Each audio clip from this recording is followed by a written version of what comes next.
तो मुख्य संगठन इंटरनेशनल स्टैंडर्ड ऑफ ऑर्गेनाइजेशन रहता है, जिसके कारण आज जो 14 अक्टूबर को या फिर हर साल ही जो विश्व मानक दिवस मनाया जाता है, उसी में आज छत्तीसगढ़ में भी कार्यक्रम का आयोजन हुआ। उसमें मुख्यमंत्री शामिल हुए और तमाम चीज़ें वो बता रहे थे। खबर में आगे बढ़ते हैं। इसी में बड़ी खबर आ रही है भोपाल से, जहां पर मोहन कैबिनेट की बड़ी बैठक खत्म हो चुकी है। बैठक में कई प्रस्तावों पर मुहर लगी है। सीएम डॉक्टर मोहन यादव की अध्यक्षता में यह बैठक हुई। कैबिनेट मंत्री कैलाश विजयवर्गीय ने जानकारियां साझा की हैं। बड़ी खबर, बड़ी जानकारी आपको दे रहे हैं। डॉक्टर मोहन कैबिनेट की जो बैठक थी वो खत्म हो चुकी है। कई अहम प्रस्ताव है जिस पर मुहर लग चुकी है। मंत्री कैलाश विजयवर्गीय ने जानकारियां साझा कर दी हैं।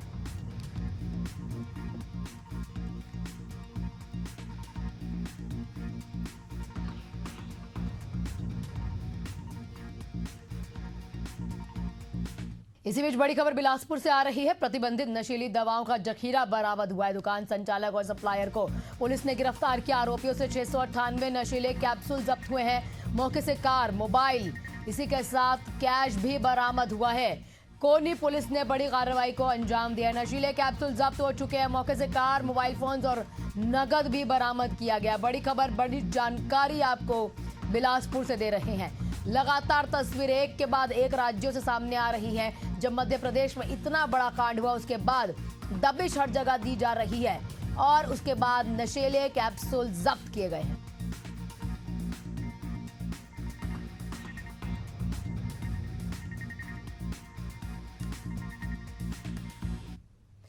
ग्वालियर मुरैना बॉर्डर पर पुरानी छावनी के बिलपुरा गांव में सालों से सो रहे 12 संदिग्ध बांग्लादेशी गायब हो गए। वहीं पर इन्हें पनाह देने वाले अबरार खान के घर पर ताला लटका हुआ है। आपको ये भी जानकारी दे दें कि कुछ दिन पूर्व महाराजपुरा जो एयरफोर्स स्टेशन है, उससे 8 बांग्लादेशी नागरिकों को पुलिस ने पकड़ा था। इसके बाद सभी को डिटेक्शन सेंटर में रखा। इसी बीच पुरानी छावनी के बिलपुरा गांव में रह रहे 12 लोग जिनकी नागरिकता संदिग्ध थी, पुलिस ने पड़ताल उनकी शुरू की। तभी अचानक ये सभी भाग खड़े हुए। सभी संदिग्धों की लास्ट लोकेशन बंगाल और चेन्नई बताई जा रही है, लेकिन अब मोबाइल बंद हो चुका है। फिलहाल पुलिस पूरे मामले की जांच में है। 12 संदिग्ध बांग्लादेशी अब गायब हो चुके हैं। बड़ी खबर, बड़ी जानकारी, तस्वीरें आपके सामने। फिलहाल पुलिस जो है कार्रवाई में जुट चुकी है। इन सभी की तलाश की जा रही है। सभी के दस्तावेज खंगाले जा रहे हैं।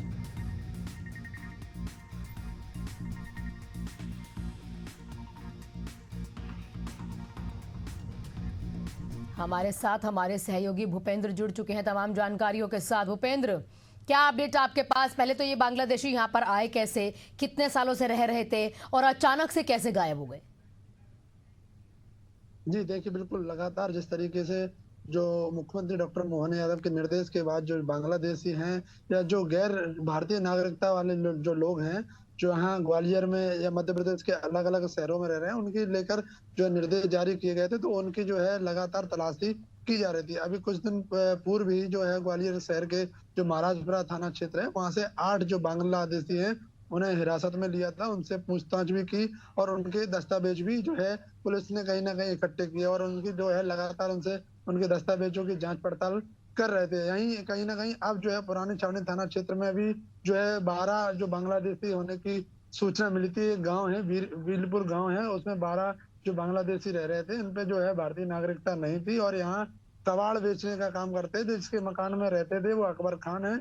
और अब वो ये कहीं ना कहीं जैसे ही पुलिस उनके पास पहुंची और उससे पहले ही ये जो बांग्लादेशी थे वो यहाँ से फरार हो गए। हालांकि उनकी जो है तलाश की जा रही है, लेकिन लगातार जिस तरीके से ये पूरा एक अभियान चलाया जा रहा है कि जो बगैर नागरिकता के जो यहाँ रह रहे हैं, जो बांग्लादेशी है, वो आखिर आए कैसे, इसको लेकर जो है पुलिस और इंटेलिजेंस लगातार जो है पूछताछ कर रही है। अपने जो है इनके जो है दस्तावेज है उन्हें भी खंगाल रही है। लेकिन कहीं ना कहीं अभी जिस तरीके से जो 8 बांग्लादेशी पकड़े गए थे, तो उनसे भी इसको लेकर पूछताछ की जा रही है। कहीं ना कहीं इनका भी हो सकता है कि कनेक्टिविटी उनसे हो। जी, लेकिन यही आपसे समझ रहे हैं भूपेंद्र, जब यहाँ पर अचानक से वो बांग्लादेशी गायब हुए, तो देखिए ऐसा तो नहीं होगा कि जमीन उन्हें खा गई या फिर आसमान निकल गया। आपसे यही समझ रहे हैं कि अचानक से वो कहाँ गए, यहाँ से क्या वो कहीं और चले गए, आसपास के लोगों के साथ अगर बातचीत हो पाई हो, किसी और राज्य में अगर वो प्रवास करने चले गए हैं, कोई ऐसी जानकारी, कोई ऐसे कुछ पहलू जो पुलिस के हाथ लगे हों?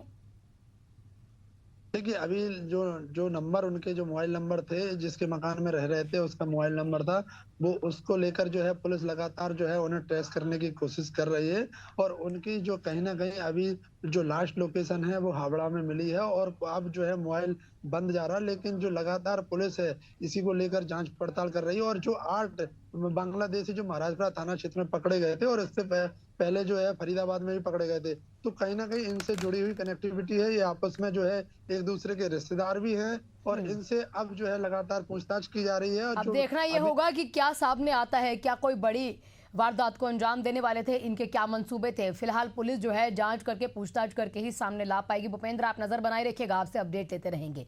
बात मध्य प्रदेश की करेंगे। मध्य प्रदेश के सागर जिले के देवरी में एक चौंकाने वाली घटना सामने आई है, जहां पर तहसीलदार प्रीति रानी चौरसिया ने एक किसान को थप्पड़ जड़ दिया। ये घटना तब हुई जब तहसीलदार किसानों को यूरिया खाद के लिए टोकन वितरित कर रही थी। इस मामले का सोशल मीडिया पर अब वीडियो वायरल हो रहा है। इसके बाद लोग इस घटना को निंदनीय करार कर रहे हैं।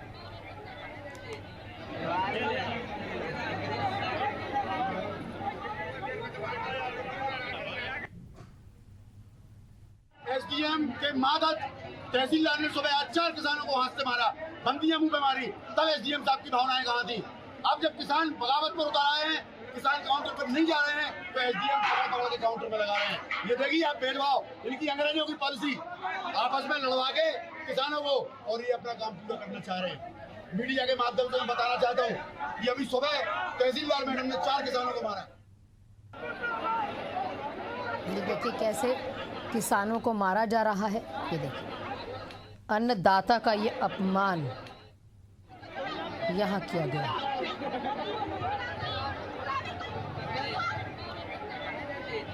वहाँ पर खड़े होकर किसान बातचीत कर ही रहे थे, तभी महिला के द्वारा चांटा जड़ दिया गया। यूरिया टोकन बांटते हुए की ये तस्वीरें हम आपको दिखा रहे हैं।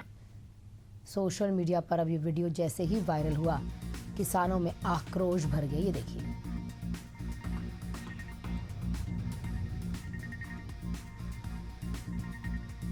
वहाँ पुलिस भी खड़ी है, और पुलिस के खड़े होने के बावजूद रोका नहीं गया, कार्रवाई नहीं की गई और थप्पड़ जड़ दिया।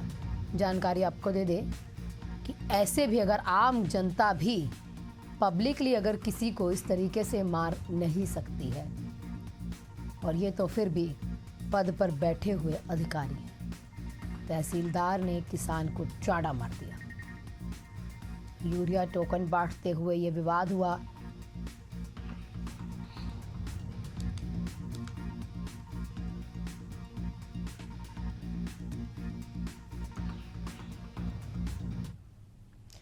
इसी बीच उत्तर प्रदेश की राजधानी लखनऊ से बड़ी खबर आ रही है। समाजवादी पार्टी ने चुनाव आयोग से मांग की है। यहां पर उन्होंने कहा है कि पर्दानशी महिलाओं की जांच वाले आदेश को वापस लेने की मांग उनके द्वारा की गई है। आंगनबाड़ी की महिलाओं को जांच करने का आदेश दिया गया है। समाजवादी पार्टी प्रदेश अध्यक्ष श्यामलाल पाल ने चुनाव आयुक्त को यह ज्ञापन सौंपा और कहा कि जांच तो सबकी होनी चाहिए, किसी विशेष की नहीं। यदि कोई महिला पर्दानशी होती है, यानी कि घूंघट किया होता है या बुर्के में अगर वो आती हैं, तो उनकी जांच होगी। और वहीं समाजवादी पार्टी ने बोला कि जांच सबकी होनी चाहिए, कुछ स्पेशल या कुछ ऐसे कोटे नहीं लगा देने चाहिए कि इन्हीं की जांच होगी, किसी विशेष वर्ग की जांच के लिए नहीं बोलना चाहिए, सबकी जांच के आदेश देने चाहिए। समाजवादी पार्टी ने चुनाव आयोग से मांग की है।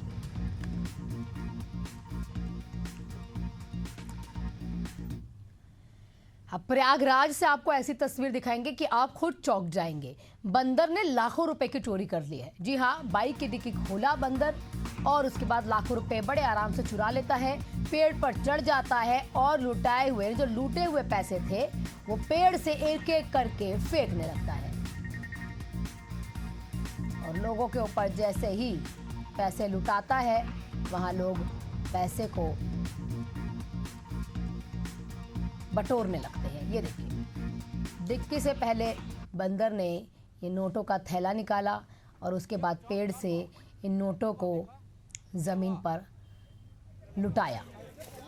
और जैसे ही लोगों ने आसमान से गिरते हुए, यानी पेड़ से आप कह सकते हैं गिरते हुए पैसे देखे, तो लोग वहाँ पर एकत्रित हो जाते हैं और पैसों को पकड़ने लगते हैं।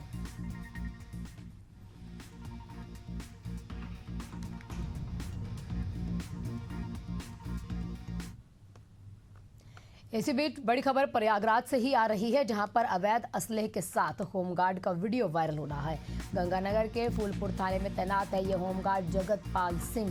फूलपुर थाना क्षेत्र का मामला बताया जा रहा है। अवैध असलहे के साथ होमगार्ड का वीडियो वायरल।